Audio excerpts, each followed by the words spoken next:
Good evening, good morning, everyone, and welcome to If Nothing Goes Right, Push Left. I'm very happy to be talking at AppSec Village this year. I've recently been branching out into the field of application security because I've been seeing some trends and dealing with some things on the right-hand side of applications that has led me to believe that when nothing goes right, we generally need to look for the solution on the left. Now, who am I? In short, I'm currently an assistant professor at Norway University in Norway. I originally came from South Africa, where I was a director in incident response. I've also recently been working extensively with medical manufacturers, specifically in the security space and the application security space. The most interesting thing probably about me is the fact that I am a cyborg, that I have a little cardiac shocking machine that keeps me alive and keeps my heart behaving. I'm also a goon for DEFCON, but the most important thing is I hack things, I build things, I protect things, and I investigate them. And that's kind of me in a nutshell. So what are we going to be talking about today? What is this talk all about? What is she going to get on a soapbox with? What am I going to share? Well, I thought it would be important to share how I got to the point that I am today, being talking about application security from a forensic perspective. I want to talk a little bit about the InfoSec color wheel, my opinions on them, which may not align with lots of other opinions, but this is how I see the world. I also want to talk a little bit about the developer perspective, the security perspective, and the DFIR perspective. Now, everything was inspired by two amazing books that I will talk about a little later. And then out of this process spawned the 5 logging philosophies that developers can follow to consider what to do with application logs. Now, my journey happened by accident that I got into the world of digital forensics. That was before incident response was really a big thing in South Africa. We were still dealing about, we pull the plug, we do dead box forensics, we reconstruct file systems, we go down to the hexadecimal values. That's kind of where I lived and breathed. However, for me, there was always a disconnect as to the motivations and the why. The why do people do what they do? Fast forward a few years, incident response became a necessary evil. We started dealing more and more with incident response, which tweaked my interest because it's such a fast-paced, adrenaline-filled position. You never knew what was coming your way. Now, one of the things that I learned was that I didn't really understand. I could understand and reconstruct from a forensic perspective what happened, but I could never understand the security perspective or how an attacker got in.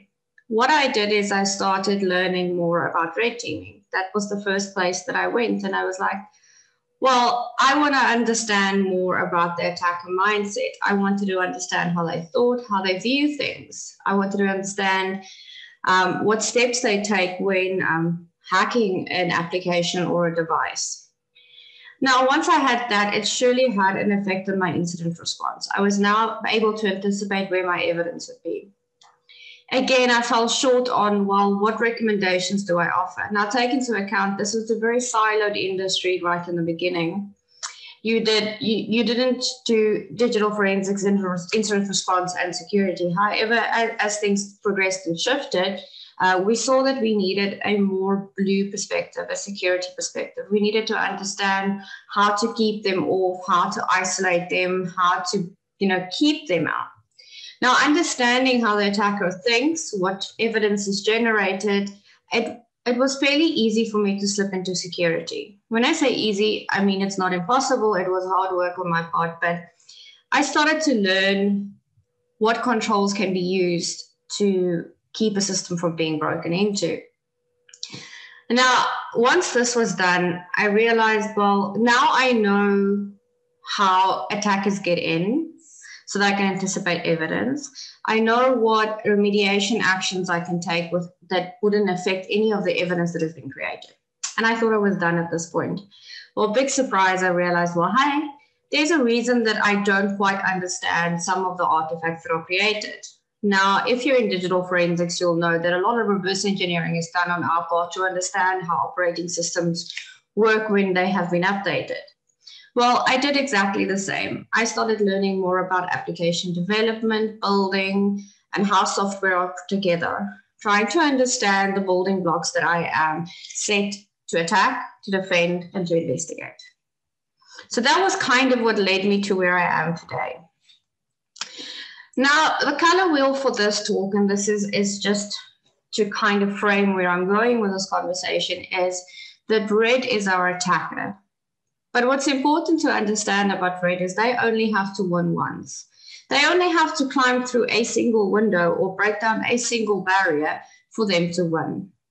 So they are always the team that wins because it's kind of you only need one. Now, blue is the defenders of the realm, and they have to keep red out. And they have to also hope that no one has accidentally left the window just ajar enough so that someone can climb in. Blue is also there to anticipate that an attack is going to happen. They have to see into the future and know that, hey, you know, there's a window that's going to be left open tomorrow at 11 a.m. Now, in this talk, purple is the DFIR team. And the reason that they are purple in this instance is because they make use of both red and blue tactics to investigate and examine and find the root cause of something that's, you know, happened in an incident response perspective. We are there to inspect and find out what's happened. We're the ones that find the clues, like your crime scene investigators. Our crime scenes are computers and systems and networks. But we need to find out what was left behind by red when they broke in. Now, green is probably one of the coolest teams that I wish I could be part of, and I wish I was able to do the cool things they do. They're the ones that build things from nothing. They're the ones that make amazing things happen. So purple, blue, and red are there in support of applications and devices and castles and cool things that the green team builds. So for this talk, this is how we will be framing it. And I hope you enjoy the trip with me. Now let's look a little bit at the blue team. The blue team is our defenders of the realm. Our protectors are knights in shining armor. They are often in application security, specifically in those environments that aren't very agile or very fast moving, called in too late and not frequent enough or too much. Now, this is a very contradictory statement. So often you will find that teams build an application and don't consider some of the fundamental security about the implementation phase. So they build their application to be, you know, good, and they've built in all the controls they could think of, but they just don't have the knowledge installed in them to consider how this piece of application integrate in the grand scheme of things. And there's sometimes where security is called in too late. However, as you'll see later in the talk, there are solutions into actually allowing you to build better with compromises in mind. Now, security is often seen by the green team as those that bring more work for them to do. They're the ones that create more noise and more work and more things the green team that's already overstressed and burnt out and overworked has to deal with. But they are their jobs, whether we like it or not, is to defend and to protect and to anticipate that an attack is going to happen. So let's look at the defender's view, because throughout this talk, you'll see one glaringly obvious string that follows through, that all of our perspectives, although looking at the same information, is very differently. So how does the defenders or the blue team view application logs? Why are application logs important for the blue team? Well, it's again the what, who, where, when, and why. And those are kinds of things that DFIR practitioners live by. So the what, they want to know they are concerned with what information's in the logs and what information shouldn't be in the logs. Are we disclosing secrets, app keys, perhaps even sensitive PHI or PII?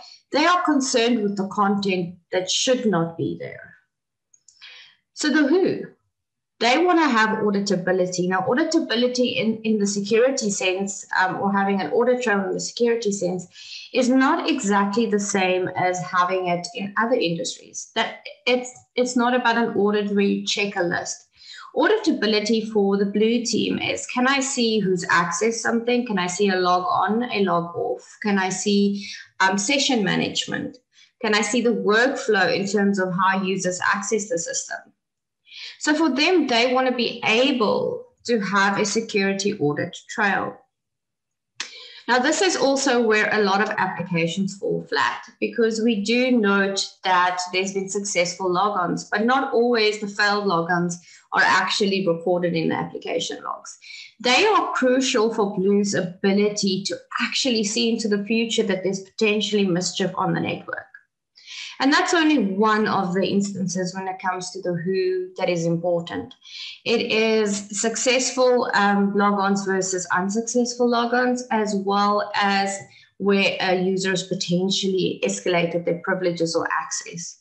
So that's the complete security audit trail. If you would like to know more about that, contact me offline and we can have an in-depth conversation. Now the where for the defenders is, well, where are the connections coming from? Whether it's a device, a geolocation, if you're allowed to have that information, or just an identifier of a user. They want to know that when they're looking at potential traffic, that it's coming from where it should, or the connection is originating from a device that's registered on the application.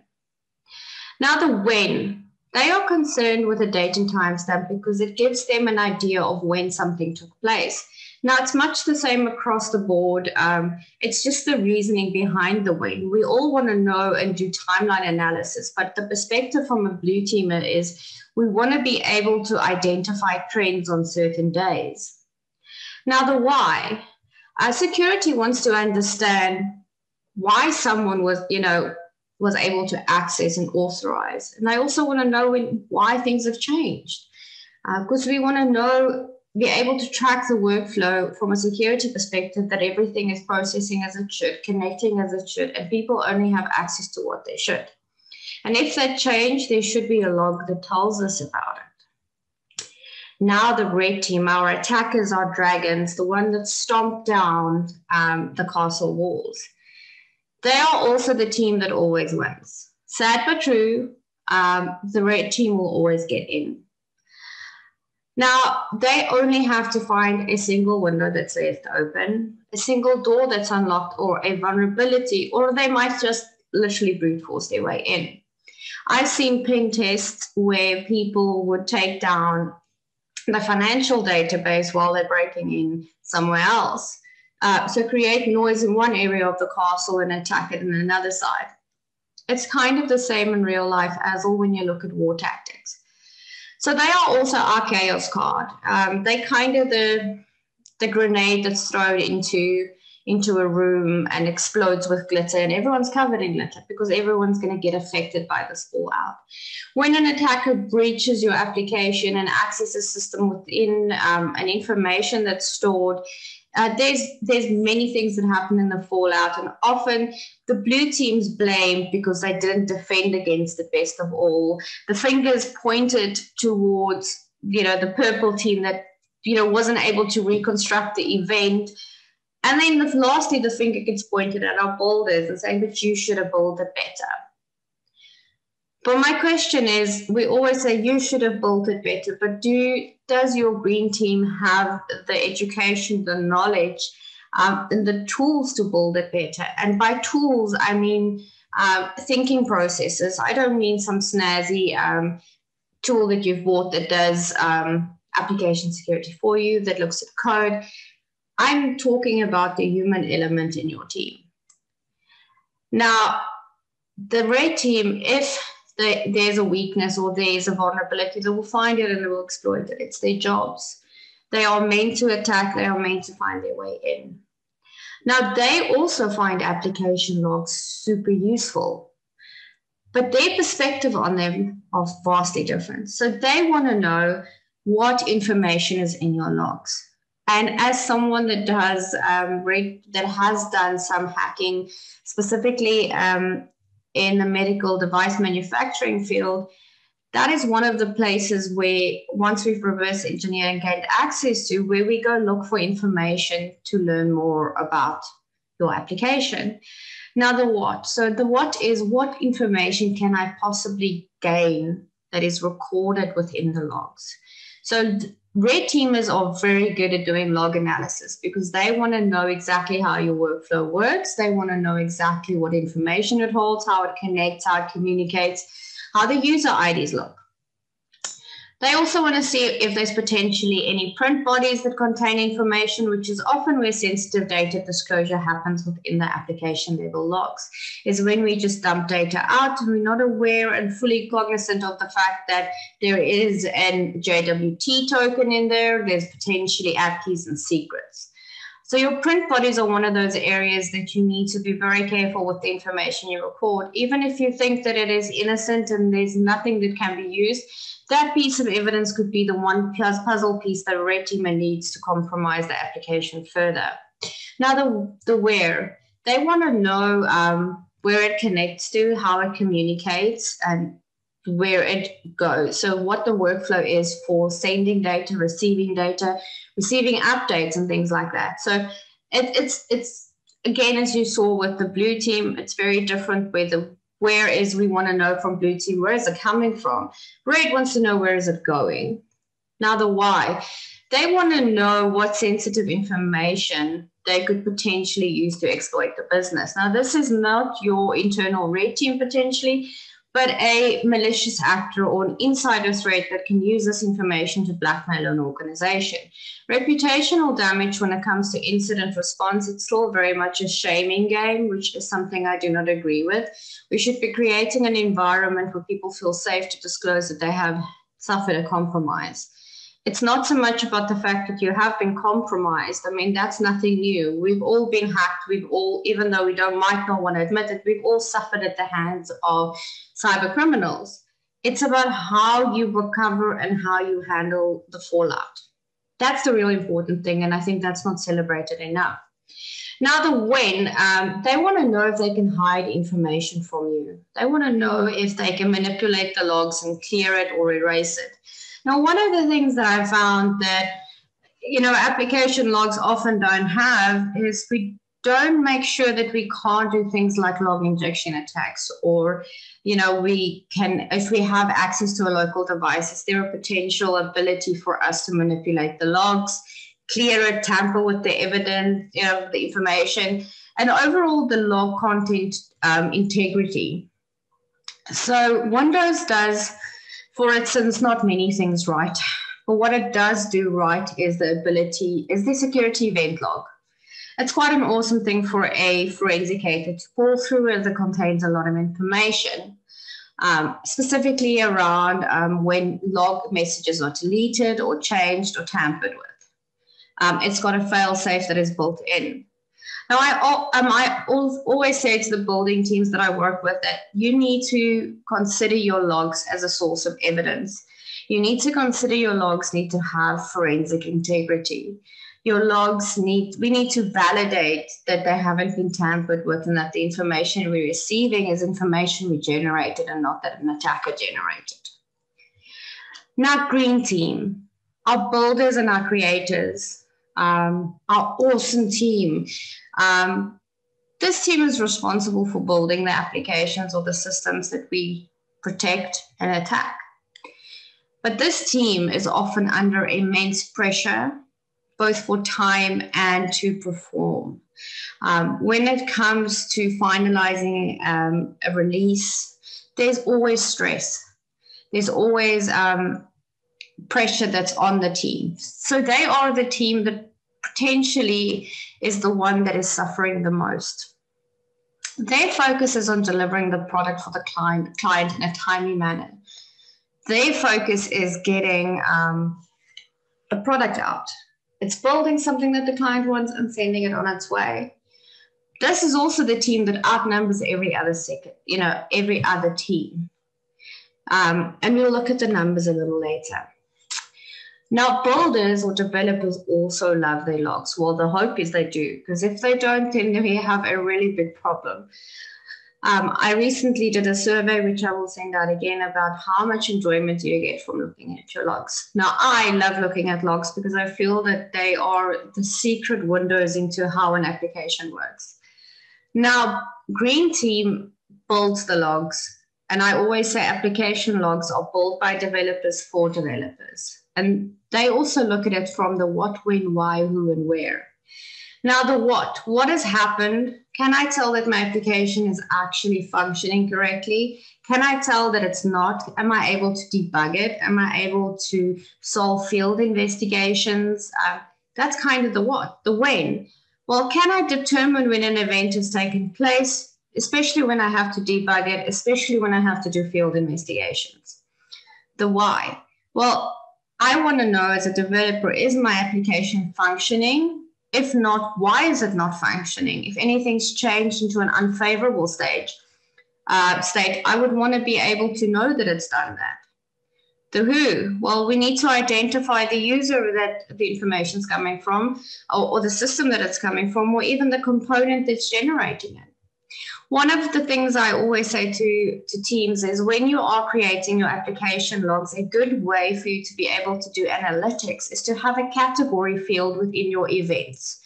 This category field is associated with a section of code that generates that event. And if you see multiple errors being generated for the same category, that is an indication that perhaps you should go look at the code and see why it's generating that.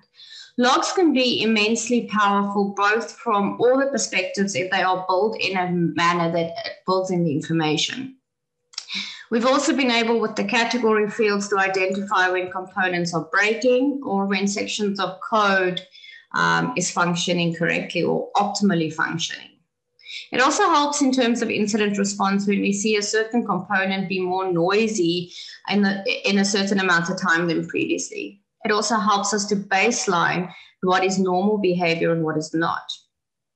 But the perspective of the developer is often to debug, to determine whether the system is functioning correctly and to measure the performance. Now the purple team, which is the one that I most associate with, is the magicians in the realm. We often called in when red has climbed through the window and blue has been unable to defend. We're kind of the Merlins of the world, but not as cool as Merlin. We are there to look at the logs that the dragons produce and brew our magic potion so that we can see what was happening in the past, future, and present. We often look at information and put the puzzle pieces together. But often we are asked to make calls or base our findings on no information or little information. Often the logs are not enough or too much. And what that means is over-verbosely logging is a problem for Purple Team as it creates noise, it creates confusion. So I always say that what we like to see is a clear timeline, a clear workflow of how your application is doing what it's supposed to be doing and how it is logging the information. We're also the thrill seekers in the realm because I also think we kind of sort of like to punish ourselves because we know that the logs aren't going to be what we need. It's kind of part of the game where, you know, there's always a missing piece that we have to do. But this is why we layer our investigation. We have various sources of information and logs, but often the application logs is the one that tells us what is going on the most.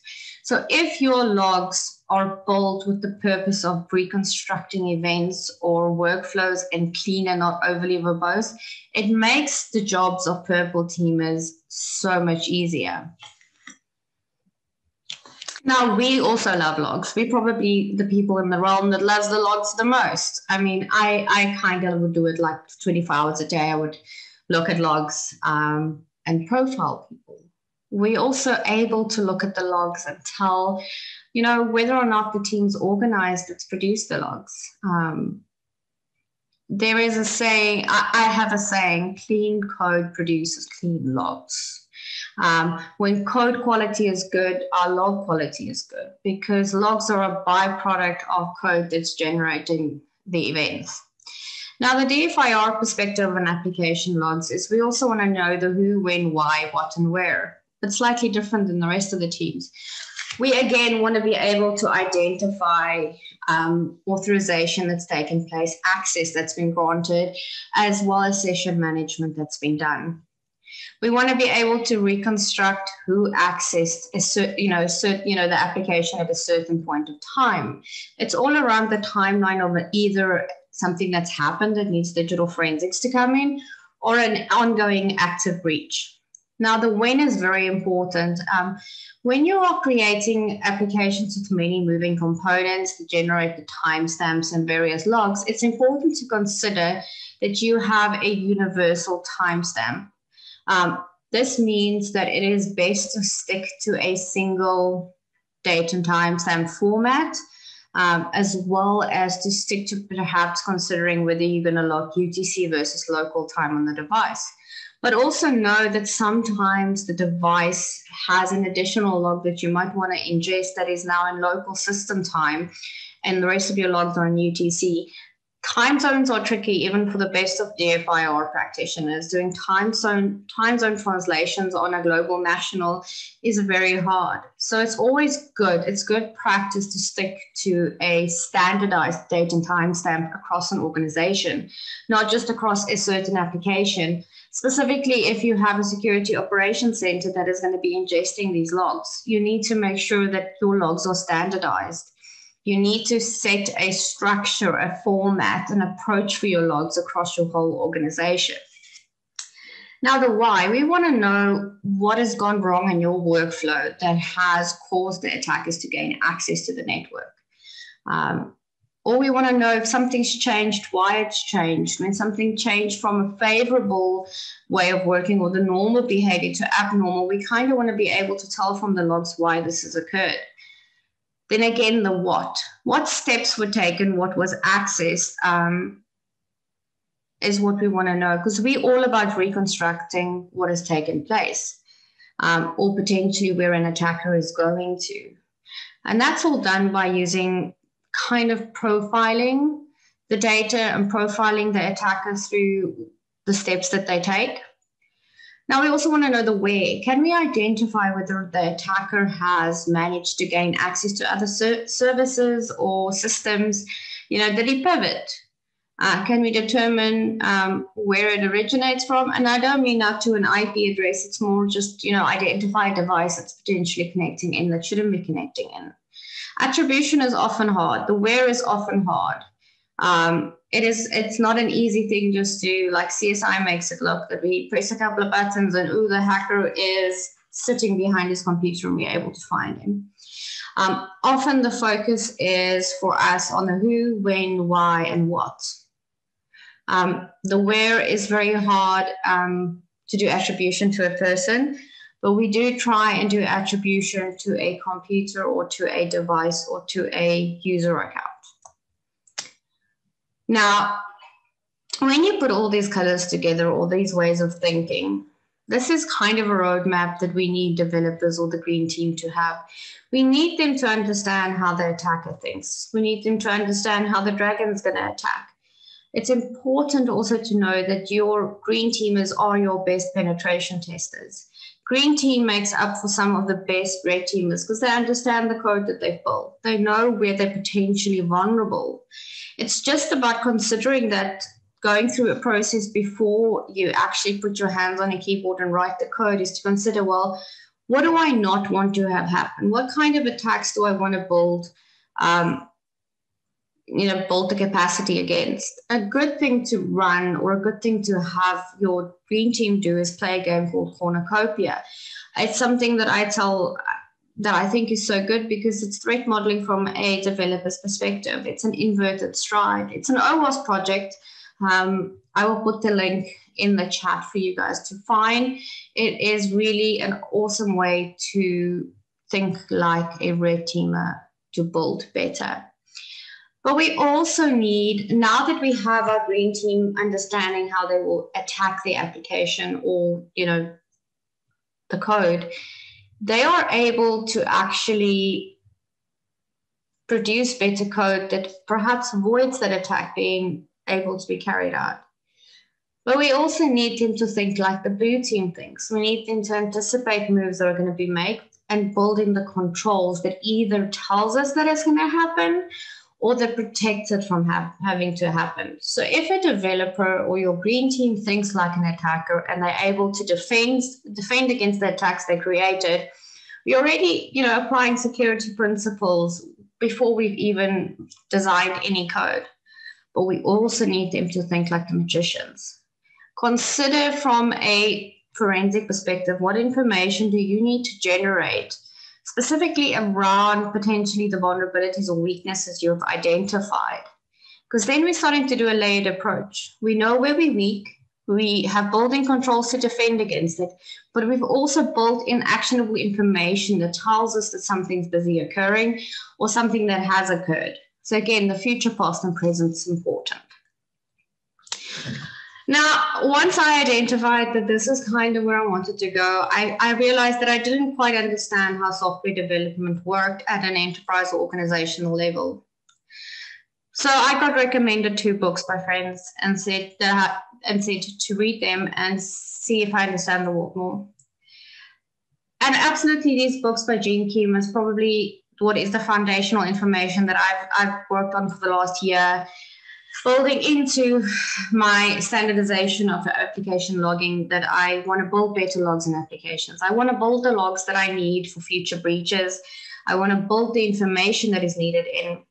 So I read The Unicorn and the Phoenix Project, and there's 5 ideals that are mentioned in the book. Philosophies or ideals. The first ideal is locality and simplicity. Things need to be simple. We overcomplicate things as human beings, and often that's said for both security, red teamers, green teamers, and purple teamers. We all overcomplicate things. Sometimes we should just keep it simple. Philosophy 2 is focus, flow, and joy. A happy developer is a good developer, is a productive developer, is kind of where it comes from. We need to have joy in our lives. And these 5 philosophies are philosophies that security can take on board as well. They apply to us as well. The third philosophy is improvement of daily work, right? When it is easier and there's processes in place for you to be able to securely develop software, where security is embedded right from the beginning, it's also less work and less expensive than actually bolting it on at the end. There's lots of organizations that would say to me, but we do DevSecOps. And when you start looking and working with them, you realize they don't quite do that. They do what I refer to as DevOps-Sec, where security is still bolted on the end, which is a super expensive exercise because now we're trying to change things and patch things, but we really can't because we've already headed to the point where, the application's done. We're just busy dealing with some things. It's easier to build a boat sturdy than to try and patch holes while the water is trying to stream in. The fourth philosophy is psychological safety. We need to have an environment where we are able to discuss that an incident has taken place. We need to be able to have the safe space to say, hey, our organization got breached. This is the root cause analysis. And it's kind of in the incident response process, one of the most critical things is lessons learned. And what I always tell my clients is this is the point where we don't point fingers. And often you'll find that blue points at purple, who points at green, or any other color. We're always pointing the finger back instead of saying, well, what did we learn? How do we go forward? And actually have a safe psychological space to have these conversations. We live in an information security world where companies are shamed on a daily basis, teams are shamed on a daily basis for when an incident happens. Well, it's no surprise that a breach has occurred because red always wins. I think the focus should shift from, while you've been breached, to let's see how you handled the incident. Let's see how you conducted yourself. And often, having the correct narrative on an incident and having the ability to not shame your teams when an incident has occurred yields and fosters the whole culture that people can make mistakes and learn from them and do them better in the future. Now, the fifth ideal from the books is customer focus. We want to get our products out. We don't want to have, products that never see the market. We want to produce products that keep our customers happy. Now, these 5 ideals kind of made me think of, well, we should have 5 ideals for logging. Logging is a very important component and shouldn't be a byproduct of code that you've designed. It should be something that is thought of. You should be identifying what types of events you would like in your logs and building your code accordingly. Now, based upon these in various conversations with different developers as well as friends in the industry, these are the 5 philosophies for logging that we came up with. Now, again, philosophy 1 is much like in the book from the Unicorn and the Phoenix Project. Keep it simple, keep it clean and detailed enough. Now, logs should be able to be read by anyone that knows nothing about the application and at least be able to fundamentally understand what they're looking at. If you struggle to do log analysis on your logs, you should know that there is a problem, that it's been overcomplicated and overly verbose. Often when we log too much, it is when it becomes unpassable, unreadable, and difficult to follow. You should keep it clean. Know what goes into your logs. It is really a big problem when we start looking at legacy logs, and as iterations of applications have happened, the logs get super clunky and super messy. And just keep it detailed enough. Be purposeful with what you put in the logs and how you put it in your logs. Remember, control the information that is printed. Often I see print bodies being put into logs that contain too much information. But again, we have the other extreme where we might not have enough information. It's about finding the balancing act between all the perspectives and knowing that you are able to say that you are able, for example, to do a connection without having to print the body. That still gives you the ability to determine whether the account was, able to be given access. Now, philosophy 2 is keep it tagged and create metadata and use it. And one of the things that I've seen a lot in application logs is sensitive data disclosure. It's still something that is a big problem for organizations. When you consider having information such as PHI, tokens, those kind of things, and consider tagging it within your code, perhaps assigning it a privacy level, and then when it is printed in the logs, differentiate what you want to have in your production logs versus what you don't want to have in your production logs. It's never a good idea to have the same information that you would have at a debug level in production. But I mean, that's not something I have, that's something everyone knows. But how do you build in the controls that accidentally you don't have the disclosure of the information? And that is done by tagging your variables of data with the appropriate PHI, privacy levels. So right in the beginning, discuss the different kinds of information you're recording. Then discuss what the privacy level should be and what steps will be taken with each associated privacy level as to whether they're going to be redacted, whether they're going to be just printed, or whether they're going to be hashed. There are different ways of dealing with that, but consider data privacy as part of your log design process. Now, philosophy 3 is the one that, much like technical debt, everyone hates. Keep it clean and keep it focused. Now, I mentioned a little bit earlier that as applications develop, so their logs grow. So with every update or new iteration, there's new things that are introduced into logs. And we start dealing with log debt. We start dealing with logs or legacy systems that are still logging, or a certain component could be producing excessive lines within logs. Deal with at least one item of logging debt per sprint. Clean up one thing, because those things add up. If every developer on a team just deals with one logging debt or legacy log issues, it starts becoming achievable. It's all about breaking it down into small, manageable pieces. Now, philosophy 4 is assume that at some point you will be compromised and log accordingly. Now, if you have done a threat model, for example, using something like Cornucopia or Stride, and you know where your application is potentially weak, log accordingly. If that is where you are going to be attacked or most likely attack, build in the controls within the logging that triggers certain actions that are being taken. It also helps when you ingest these logs that you are able to trigger on certain events and be able to identify a breach much faster. Now, philosophy 5, consider who has access to your logs and how they are stored and how they are transported. Often these application level logs reside on a third-party application you have no control over. You need to do some mutual authentication and integrity checks to determine whether or not the logs that you have been sent is indeed what you've received. Now, there's various ways of doing it. This is kind of applying the forensic process. One of the ways that we do it is we would have a forensic hash, we would have an MD5 hash or SHA-1 hash that's regenerated on the contents of a file. Now, if you change as much as a single space or a single full stop in the document, the hash value will be different. Now, yes, everyone's going to scream that there's hashing collisions. Well, there's a paper you can go read about it.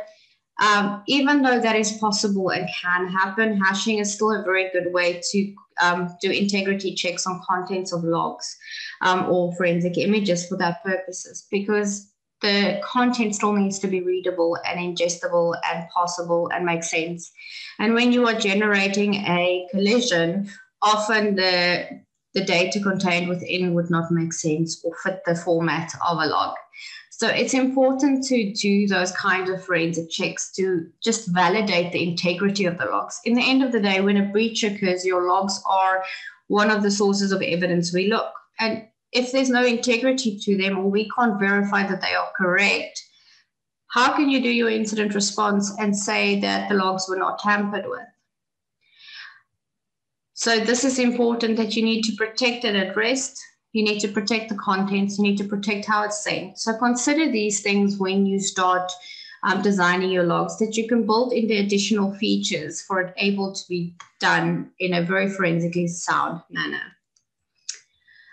As I said, all roads lead to the logs. Inevitably, if we would like to do incident response from any perspective, and big surprise, red, blue, purple, and green all do incident response. Now you're going to say, Veronica, well, how the hell is that possible? Well, red team looks at the incident response from a perspective of, well, what do I need to gain from the logs? You know, what do I need to do to break in? Then we have blue team that is from the perspective of their incident is, well, I need to look at the logs and I either need to know something's coming, something's happened, or something's busy happening. Then you have incident responders, where we do the traditional incident response. If breaches occurred, we want to know the who, what, why, and where. We want to do timeline reconstruction as well as hand over the network to blue teamers with information on how they can better keep this from happening again. But then we have green team that also does incident response. They do it from a debugging perspective. They do it from a perspective of, well, something's broken that needs to be fixed, field investigations.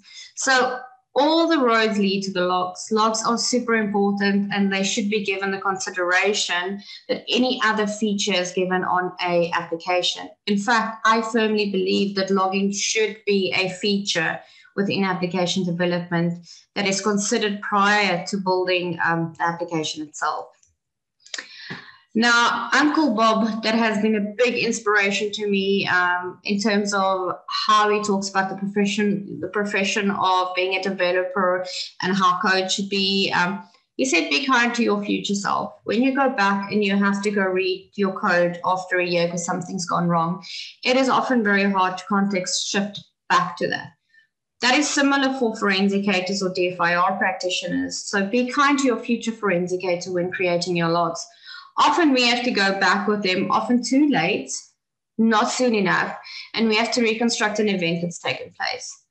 And it's sometimes also time critical as a live breach is ongoing. So as much as you don't like to go back and looking at your code, we also don't generally enjoy going back to look at logs that are difficult to work with. So I said that blue team wants to identify faster. And the reason being is that the average days that it currently takes to detect a breach is 280 days, unless the attackers have made it known earlier. This is the average globally, which is far too long. And it's my firm belief that if we have better application logs that are ingested into a centralized team, we will be able to do detection earlier. We'll be able to baseline what is normal, what is abnormal, and be able to trigger upon that. Now, 80% of all breaches in the last year contain PHI passwords and secrets, and a lot of these were found in the logs themselves. So again, sensitive data disclosure is quite a big thing, and your logs are the ones where they often slip in many organizations. Now, let's play the numbers game, because I said to you, how do we fix this all? How do we make this all better? Well, 26.6 million developers in the world. Green team is largely big. This is also estimations based on some research that I've done. Now, there's about 4 million cybersecurity professionals worldwide. Now, I don't think this number is totally accurate, but even if it was more than that, it's still a lot less than green. And in this is blue, red, and purple are all considered as cybersecurity. So that shows you that for the solution to work, we need to empower green to think like blue, attack like red, and investigate like purple. So how do we do this? Well, it is by taking all the colors and putting it in a combination team. It's bringing the blue perspective to defend to the green so that they are able to build in the security controls that we need. It's also looking at where the potential will be attacked, because then they know what security controls to build in, as well as building in the information that is needed to do the investigations. Now, when green has the ability to consider all these things, you will start seeing better application logs. You will see logs where we have information that shows the security workflow. We'll see additional logging around the weak areas so that we know that we have the information to find what has happened. Now, red understands how to attack, blue understands to defend, and purple understands to investigate. But we should be instilling this information into developers, giving them the tools and the mechanisms to build what we need in. Red anticipates that green inevitably will build something with a weakness in. If not today, at some point it becomes vulnerable. Blue expects green to build devices that red can't break into, but we've already said red always wins. But from my perspective, I cannot build the logs better. Once an incident has taken place, if the logs don't exist, they don't exist. I don't, in real life, wield any magic that is able to produce information that's not there. I am dependent on green teamers building in the necessary logs that I need to investigate their future breach. So how do we do this? We turn them into forensic coding ninjas. We share within our organizations our information. We help them to develop from just being builders into builders that are breakers, builders that are defenders, builders that are forensicators. We do this by sharing our knowledge and sharing the workload, having conversations, passing on education. And it would do both blue team and purple team the world of good to go understand the constraints and the difficulties that green faces, the complexities of code, software development. I certainly feel that I've come full circle in my journey to understand all the perspectives and understand that the way to solve what we're dealing with in the field is to influence how applications are built. And the only way that that can be done is to influence green team to become the all-star team, to become the team that encompasses everything, that understands the perspectives of everyone. So in short, your log should always be simple and structured. Structured is super important. We want to be able to grep it, do searches against it, do analytics, do ingestion. And if you're having to write passes for every application, you are doing logs wrong. And you should consider changing this immediately. Your log should not contain more information than is needed. It should only contain the bare minimum that is needed for debugging purposes, investigative purposes, as well as general workflow purposes. If it doesn't need to be in the logs for any of those perspectives, best cut it out. Avoid print bodies as far as possible. Find different ways to write the same event. You don't want to disclose sensitive information. 80% of all data breaches occurred because sensitive information was disclosed. Often there is accidental information disclosure and it happens within your logs. This leads to future breaches though. So always consider when you are designing your logs that at some point you will be breached.